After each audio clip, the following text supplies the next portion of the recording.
analysis. So what is risk? What is risk analysis? Risk analysis significance with respect to investment decisions. So these areas we are going to study. First of all, what is risk? Risk means volatility or variation.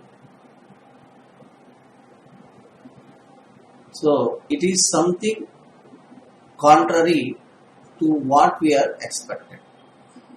In that case, we call it as risk. For example,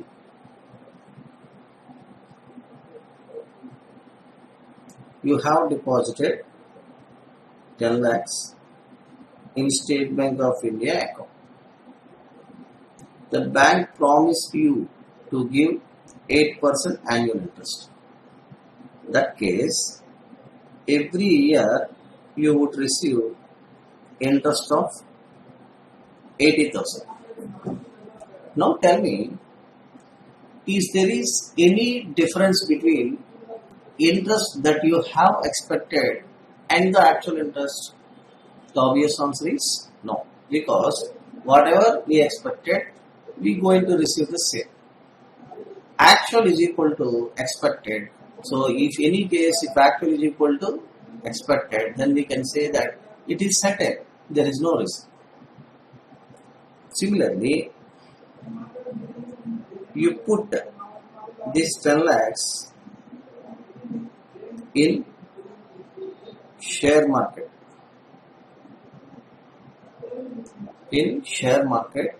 And you are expecting 20% annualized return. Now tell me, after completion of 1 year, are you going to get 20% return on shares? The obvious answer is yes or no. You may get 20% or you may get more than 20%. That case is yes. So if you are aware, yes, I am going to get 20%, I am guaranteed get 20%, then there is no risk in share market. But it is not possible, na? When you make investment in shares, the return on your investment depends on the performance of the share. If it rises, you will get return. It falls, you may suffer loss. If it pays dividend, you will be rewarded. If it is not paying dividend, you will be suffering cash loss. Like that, the performance of share determines your return. See, is this 20% guaranteed? No. You make investment, 1 year, after 1 year of your investment, you reviewed your portfolio. Wherever you invested, you reviewed your portfolio. That time you came to know that this 20%, so keep aside because it is return on investment, but you observe that your investment or investment in portfolio of shares had become 8 lakhs after 1 year. That means you lost 20% of your principal. You don't get any return. So keep aside. Return is not a main thing. First we should protect your principal. But you don't protect your principal. Your principal was lost by 2 lakhs. That loss of principal, the chance of loss of principal in share market, in general terms, referred as risk. You are expecting 20% return on investment. That means 10 lakhs plus 20%. What we observed? 10 lakhs minus 20%. That minus what we call as risk. In simple terms, risk means difference between what we had expected, what we had received, actual and expected. I will give you another example. You had attended the Paper 8 of CA IPCC, that is Financial Management and Economics for Finance. You just came out of your examination hall. I asked you, tell me, how did you write the exam? Yes, sir, I am absolutely fine.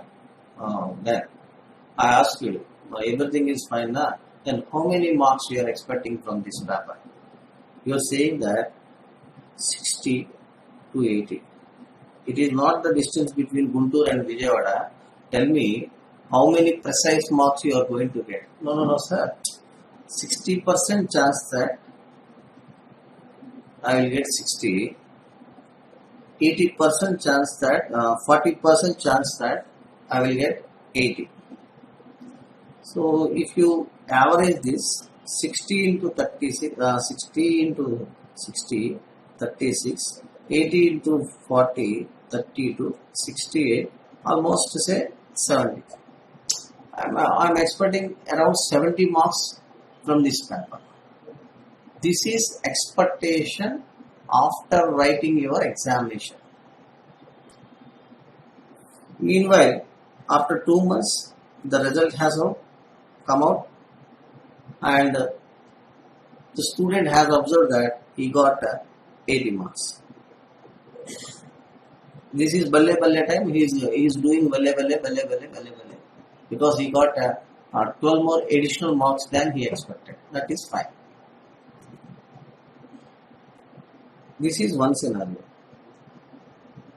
He is expecting 70 marks from this paper, but he got only 50. What is the deviation here? 18 marks.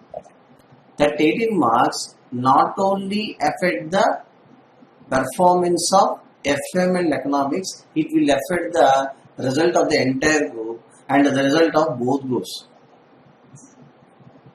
Isn't it? Yes. That's why this is more complicated.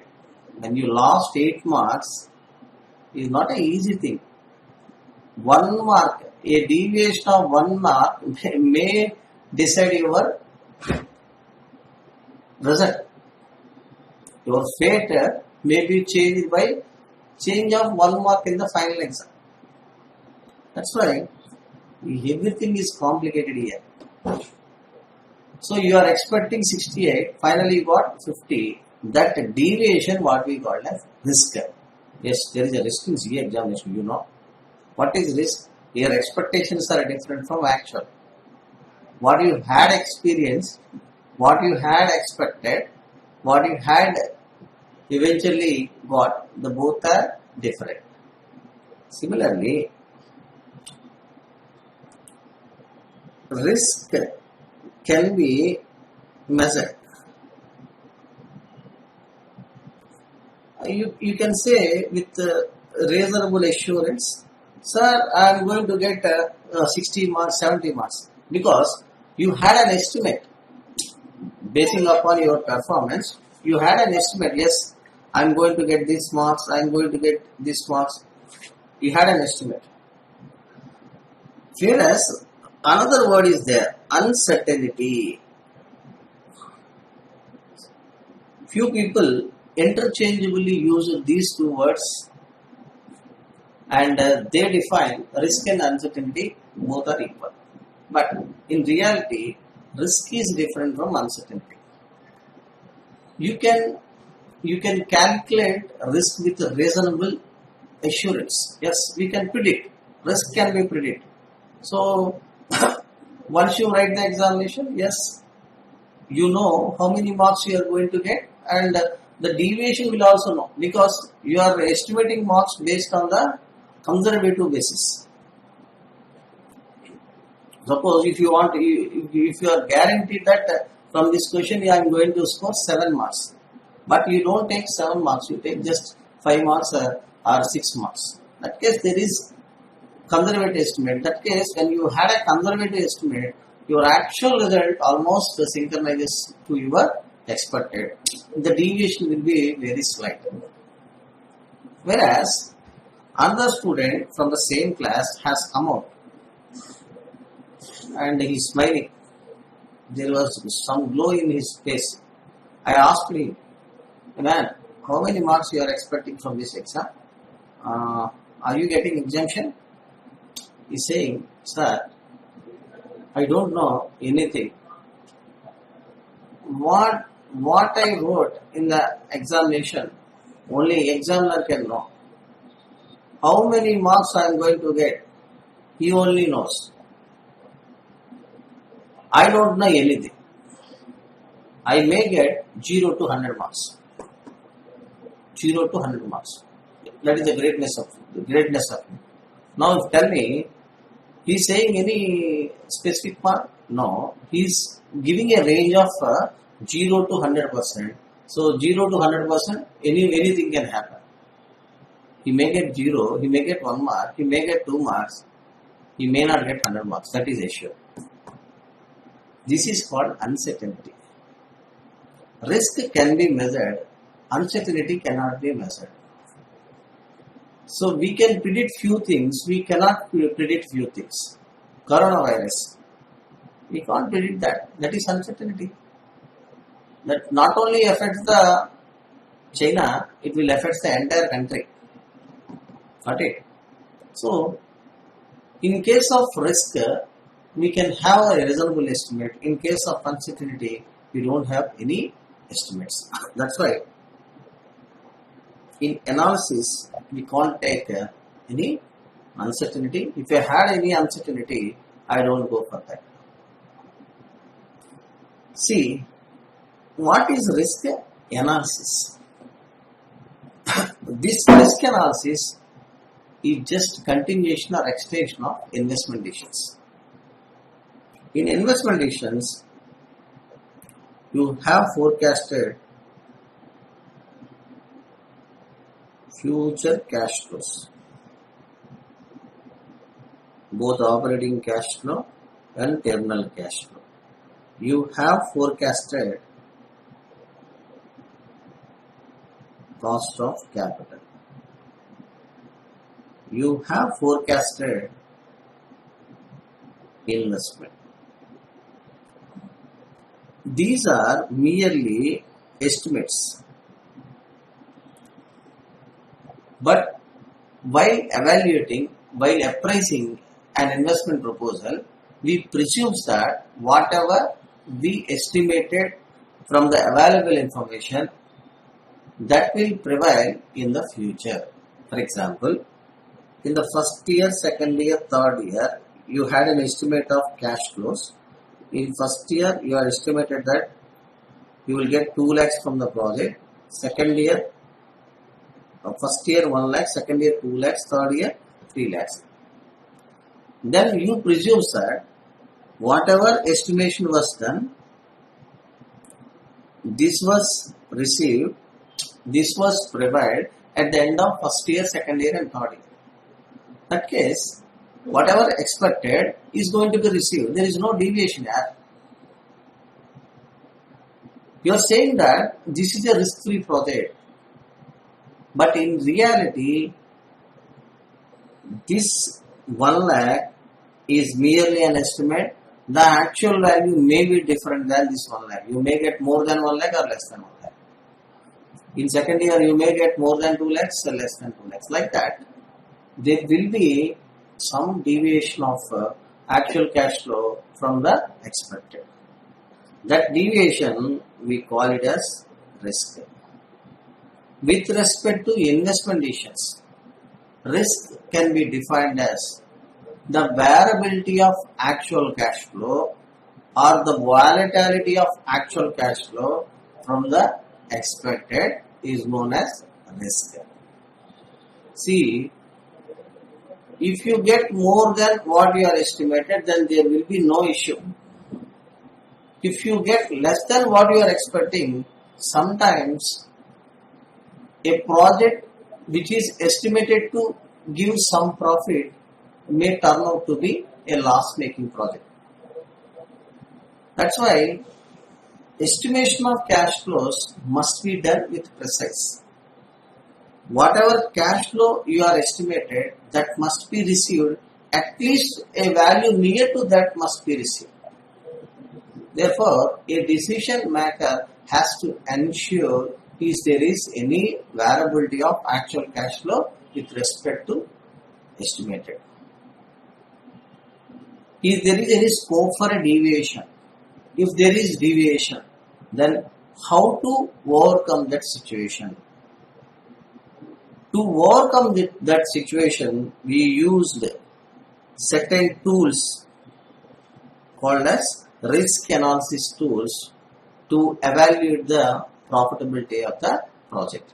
In case if there is any risk in the project, yes, the actual outcome may be different from expected. You should not use the techniques which are discussed in the capital budgeting. Then what we have to do? You have to use the tools which are discussed in risk analysis. I hope you understand. Then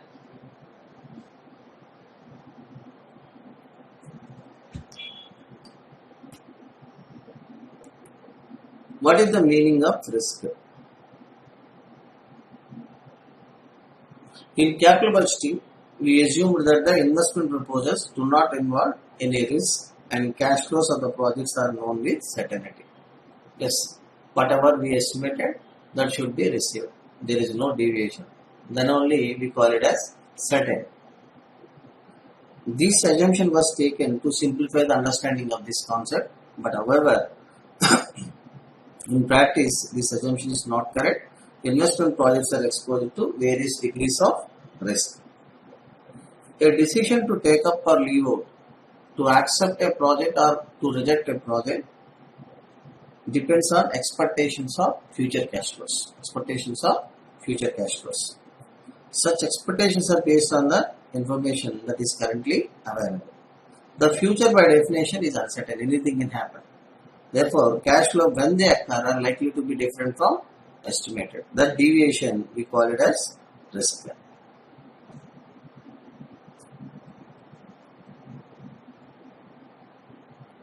It is the deviation of actual cash flows from the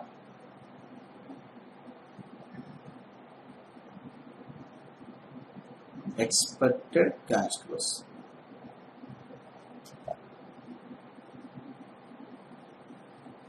Risk can be measured with the help of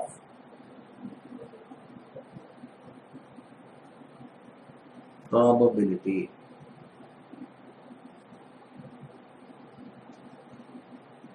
Whereas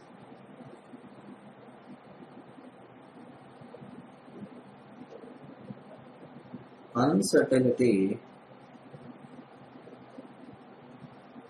cannot be measured. You can estimate the risk, but you cannot estimate the uncertainty.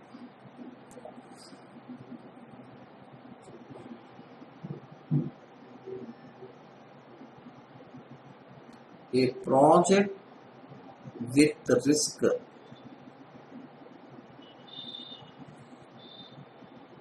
can be accepted and evaluated. You can accept a project with risk can be evaluated. However, a project with uncertainty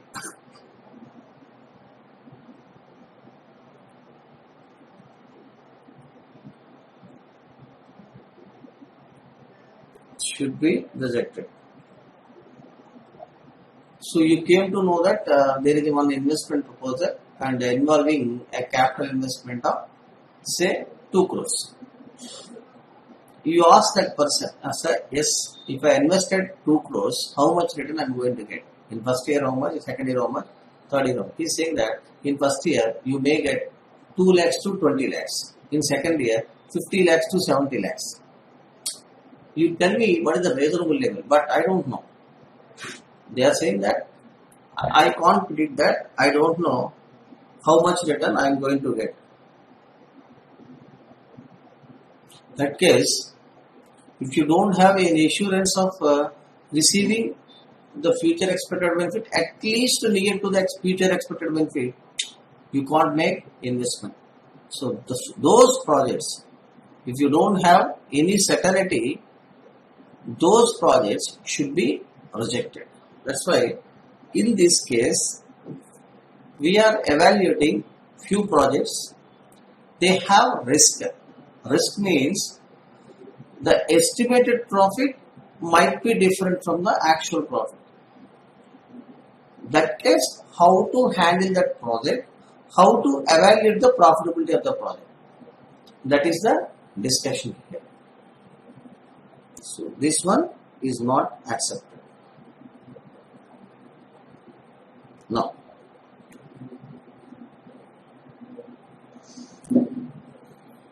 risk applies where the decision maker is willing to act on probabilities. That's all. There can be three types of decision makings. So you can assume scenarios where you have to take decisions are classified into three categories. First one, decision making under certainty. Yes, you know everything. You know everything what is going to happen in future. Then in that case there would be no risk. Suppose you are going to get 1 lakh in future, that you know the actual amount received was 1 lakh. That case you don't have any risk. This is quite impossible. So no one can predict future. That's why decision making under certainty can be seen only in books, but we can't see in reality. Second case, decision making involving risk. Yes, this is the reality. So when cash flows involve risk and probability can be ascertained. So you can make permutations and combinations of whatever you are expecting in the future. For example, in the first year, you had three estimates: conservative estimate, optimistic estimate, and moderate estimate. On conservative estimate, you make estimate of first year cash flow as 1 lakh.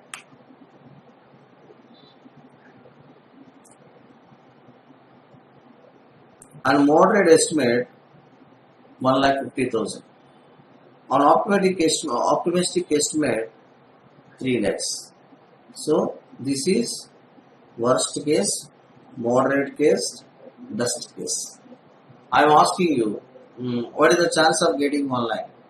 So 30% chance you may get worst cash flow. So 50% case you may get a moderate cash flow. So the best case would you may get this 3 lakhs in 20% cases. I can make estimate of future cash flows. At the same time, I can make estimate of probability. Both are there. So this is not the actual one. The actual cash flow may be different, but I can make reasonable estimate so that actual cash flow would lies between 1 lakh to 3 lakhs. It may not be far away from 1 lakh or far below from 1 lakh, far away from 3 lakhs. I hope you understand that.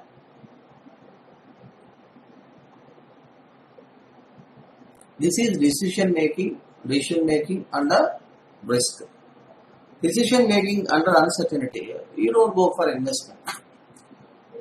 I ask you how much return you are going to get from this project in year 1. You are saying 0. You are saying I don't know, anything can possible.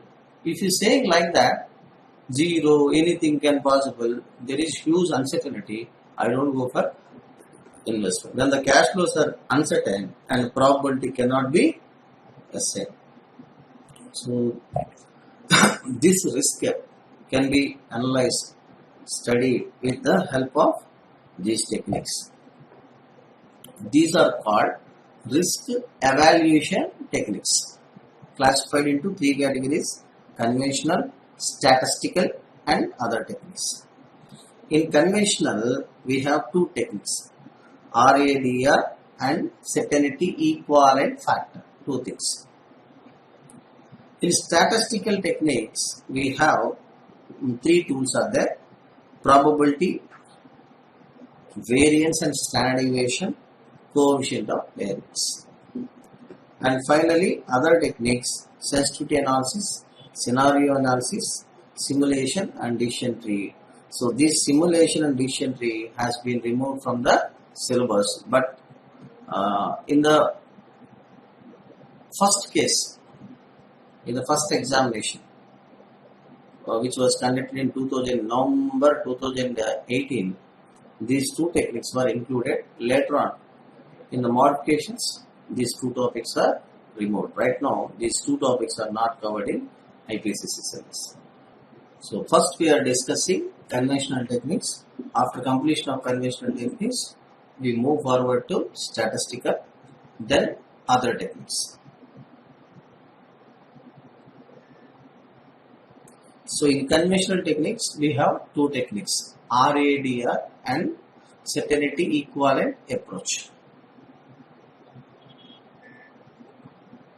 What is RADR? Risk adjusted discount rate. See,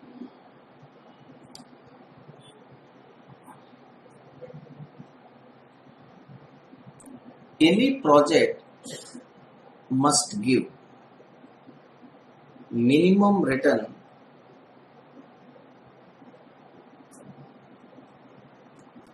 expected by the finances. Minimum return expected by the finances. See, this minimum return was estimated using weighted average cost of capital. So this weighted average cost of capital represents the minimum return expected by the finances. Suppose a company's weighted average cost of capital was calculated, now it is 12%.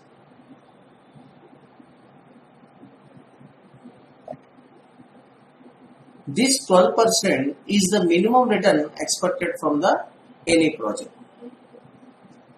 But this 12% can be applied as discounting rate whenever the projects are having identical risk to those projects undertaken by the firm. For example, if you are doing a construction business, then any project like construction of a hospital, or construction of a cinema hall, or construction of a road line, anything. So these are all identical projects. You can expect the same return. You are a construction company. You had a surplus cash from the business that belongs to investors. Now you want to start movie production. Now tell me, risk in movie production is similar to that of construction business? The obvious answer is no. If you do the movie, after completion of that, after distribution of that, after exhibition of that, you may get two things. You may get 300% return on your capital, or the entire capital becomes zero. Two things can happen. So in that project, you have extreme risk. The risk is such that you may become zero. In that case, I don't want 12% return if you want to go for a risky projects. Similarly, a construction company diversify itself into new line of business and they want to start a software company. So risk in software company is almost akin to the risk of a construction company, but at different levels. That case, when you compare in the construction company with software company much higher risk compared to construction company. Because majority of software proceeds are coming from external countries, overseas. That's why the risk in that case is higher. The shareholders or the investors may not ask this 12%. This fact was recognized in RADR. What RADR is saying?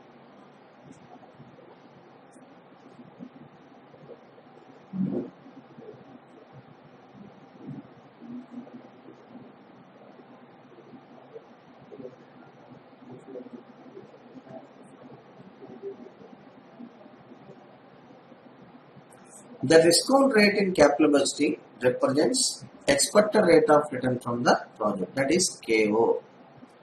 Projects with higher risk are generally expected to provide higher return. Projects with relatively lower risk are expected to provide lower rate of return. Consequently, all the projects should not be discounted at the same rate, that is company's cost of capital. Hence, the cutoff rate should be adjusted either upward or downward to incorporate the risk element. That is what we call as risk adjusted discount rate. Now, right now I am asking 12% return. You want to go for a new project which is much riskier than the existing projects. That case, I ask you to provide 4% additional return. 12 plus 4, this 16 is what we call as RADR, risk adjusted discounting rate. Similarly, I want to start a new project where the risk of the new project is comparatively very less from the existing projects. That case, I will ask you lesser return than 12%, say 2% lesser, 10%. This is called as RADR. So RADR is nothing but cost of capital plus or minus what? Risk premium.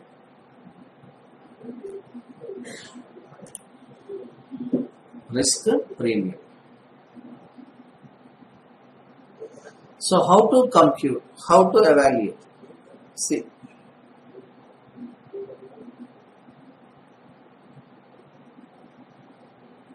a project should be evaluated using RADR requires the following procedures. Find out investment. Find out operating cash flows called as CFAT. You know that, profit after tax plus depreciation. Find out terminal cash flow. Then find out RADR. Previously, the same procedure was followed, but only difference here is, in this case, step 4, instead of RADR, we are using discount rate, normal KO. Now, instead of KO, RADR is used. That's all. Find out present value of operating plus terminal cash flow using RADR. Find out NPV. NPV is equal to step 5 minus step 1. Now the issue is how to find out RADR. RADR is equal to cost of cap plus or minus risk premium. We are going to study 2 problems. In one problem, this risk premium will be given by the management. In another problem, we are going to study how this risk premium is estimated.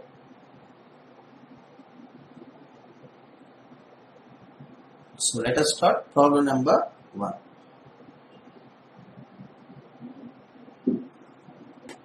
Problem number 1 in RADR. So I am coming from RADR, certainty equivalent factor, then the concepts of statistical tools. Invest Corporation Limited adjusts risk through discount rate by adding various risk premiums to the risk-free rate. Depending on the resultant rate, that is RADR, the proposed project is judged to be low, medium, high risk project. Risk level low, risk free rate 8%, risk premium 4. Medium 8%, risk premium 7. High risk 8%, risk premium 10. They are classified these projects into 3 categories: low risk project, normal risk project, high risk project. The cash flows of the project considered are as follows. Point in time 0, that means as on today we should make an investment of 100 crores. In first year we are going to receive 45 crores as a return. In second year we are going to receive 80 crores as a return. Demonstrate the acceptability of the project on the basis of risk adjusted discount rate.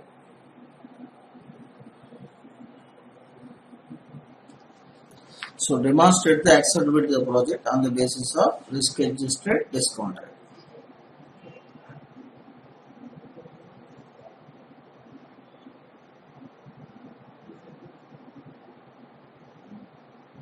So evaluation of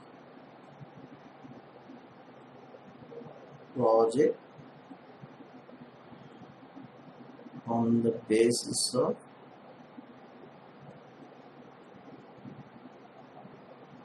RADR.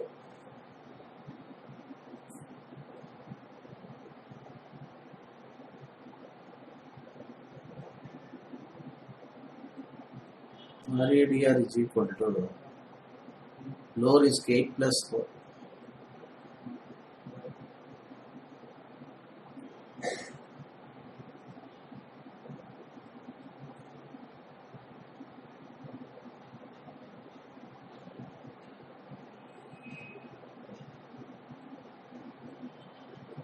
Year 1 you are going to get 45, 80.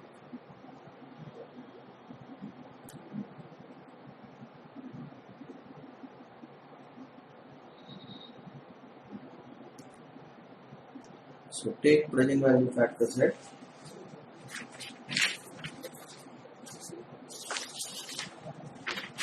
%, 0.893, 0.797.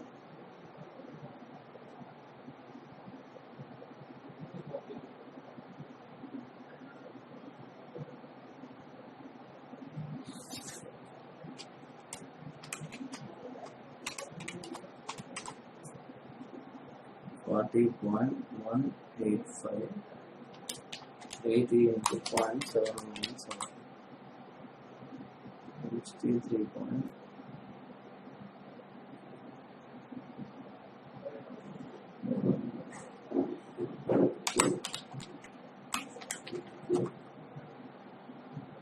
So 103.945,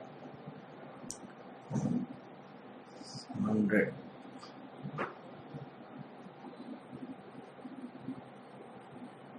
This is the NPV of the project, 3.945 crores when the project had low risk.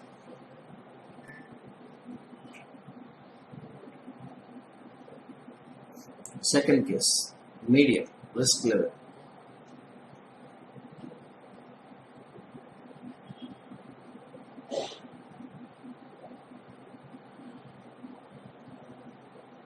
So medium risk.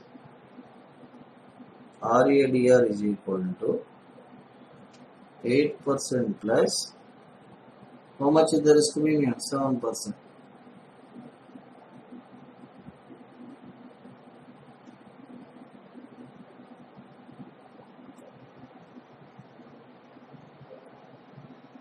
%15.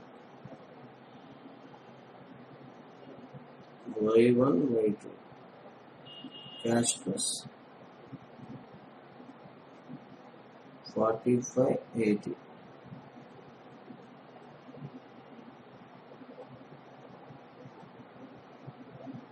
So present value factors at 15%. You just refer the table 0.870, 0.756. So present value of cash flows 45 into 870, 59.15. 80 into 0.756, 60.48.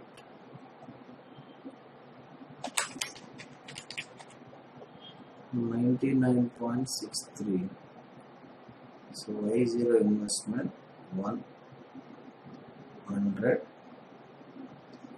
So if you have moderate risk,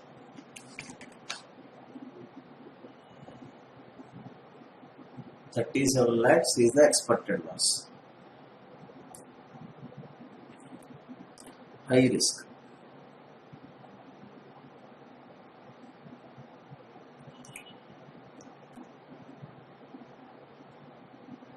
Eight plus 10.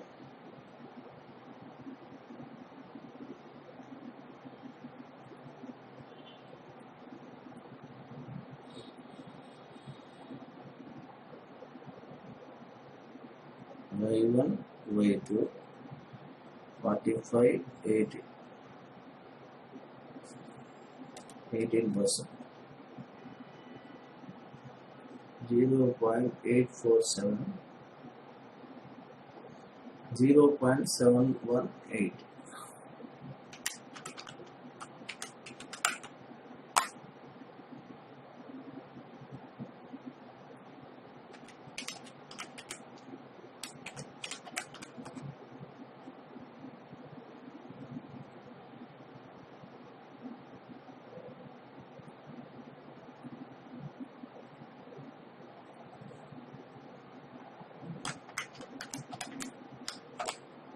$95.56. So NPV would be 95.55 minus 100. 4.45 crores loss. As the risk level increases, return expected from the project increases. NPV decreases. What is the interlink? If RADR increases, NPV decreases. This is mainly because of whenever the discount rate increases, the present value decreases. So in case if the project is exposed, if the project is considered with categorized with low risk, it is accepted. If the project has exposure to medium risk or high risk, in two scenarios, the project should be rejected. Next, problem number 11. DLF is evaluating a new project. The following information is available. Cost 15 lakhs. Year 1, cash flow 6 lakhs. Year 2, 6 lakhs. Year 3, 6 lakhs. Year 4, 6 lakhs. Risk index was 1.8. This risk index was also known as beta of the project. Minimum required rate of return of the firm is 15% and the applicable tax rate is 40%. Risk-free rate is 10%. Question number 1. Calculate the risk-adjusted discount rate.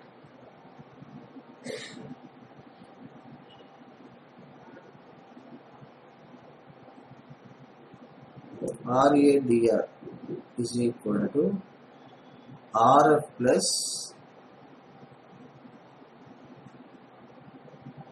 risk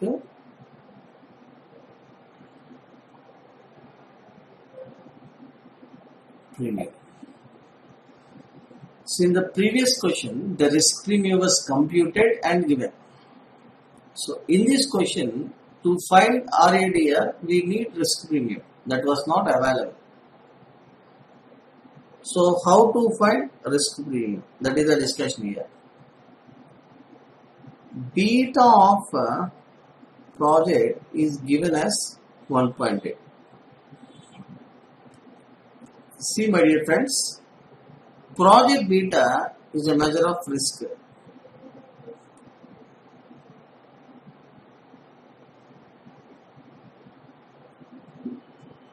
Minimum required rate of return is 15%. See, a project may have beta of 1, beta of greater than 1, beta of less than 1. Beta less than 1, that project is considered as low risk project. Beta equal to 1, that is normal project.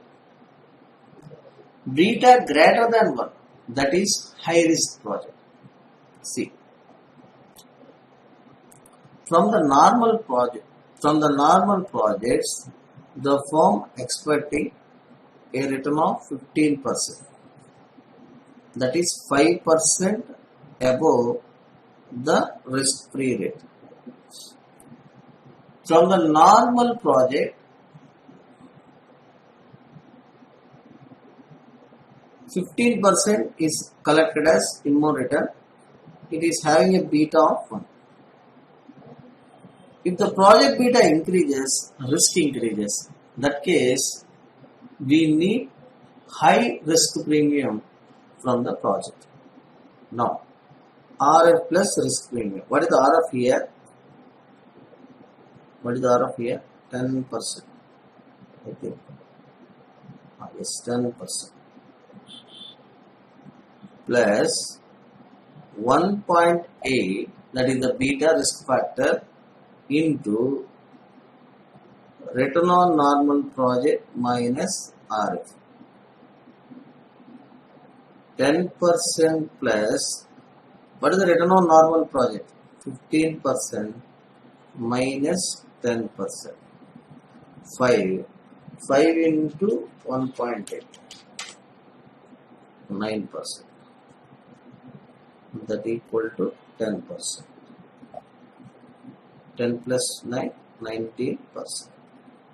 This is one way of finding risk premium. Or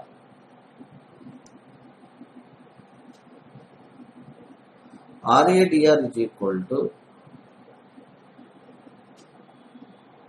cost of capital plus or minus additional risk premium. Additional risk premium. Now tell me, what is the cost of capital? What is the required return on the normal project? This is 15%.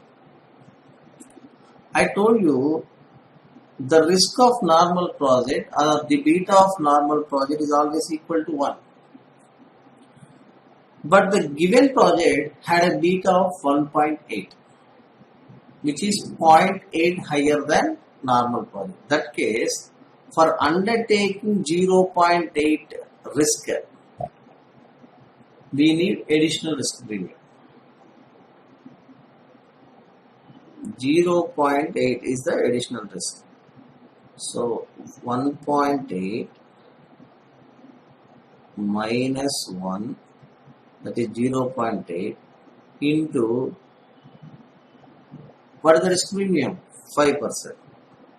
So 15% plus 4%, which comes to 19%. So you can do the calculations in either of the way. Now, evaluation process. We are calculating the NPV of this project. using RADR as discounting factor. So year 1, year 2, year 3, year 4, same profit is there from year 1 to year 4. Expected cash flow was 6 lakhs. There is no terminal cash flow. That's why in this problem and previous problem, we are not considered that. Since profit is same, instead of taking present value factor, take annuity factor. So 19% annuity factor 4 years. 19% 4 years. 2.639. Now tell me present value of cash flows. 2.639 into 15 lakh 83,400.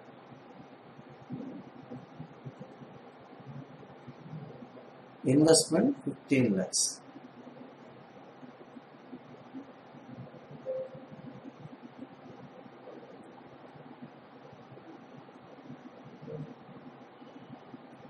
What is NPV of the project? 83,400.